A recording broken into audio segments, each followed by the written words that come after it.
à aucune activité qui pourrait remettre en cause la stabilité de nos populations, la quiétude et la paix et la stabilité de notre pays. Nous n'allons jamais le faire. Et je le dis parce que je suis convaincu que c'est dans la paix qu'on peut bâtir une nation. Moi qui ai consacré une bonne partie de ma carrière diplomatique au service de la paix dans plusieurs pays africains, dans des pays qui ont connu des guerres civiles qui ont détruit complètement leur pays, il n'est pas question que notre parti, le parti que je dirige, que le parti qui participe à une activité qui serait en péril l'équilibre de notre pays. Nous sommes pour la paix et nous vérifions à ce que cette équipe-là soit toujours représentée. Mais nous souhaitons aussi que l'on tienne compte des besoins de notre population, des aspirations légitimes des populations guinéennes au progrès, à la démocratie et à la liberté. Cela est fondamental.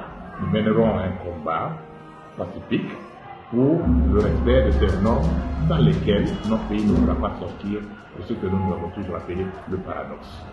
Parce que les tâches qui nous attendent dans ce pays, pour reconstruire notre pays, pour transformer la Guinée, en faire un pays émergent, un pays où on trouvera du travail pour tous les jeunes, où on allégera les charges lourdes qui pèsent sur les femmes, on trouvera du travail pour les jeunes surtout, qu'on développera nos pays, qu'on mettra en place des infrastructures nécessaires, cela ne peut se faire que dans la paix.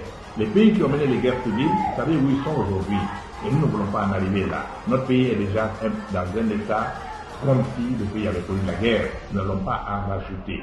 Nous souhaitons donc que cette transition se termine dans des conditions normales, dans des circonstances de paix, et qu'on donne la possibilité aux populations guinéennes de choisir les dirigeants de leur choix, pour que nous puissions relever le défi du développement, faire de la Guinée un pays qui fait bon vivre, comme j'aime le dire très souvent.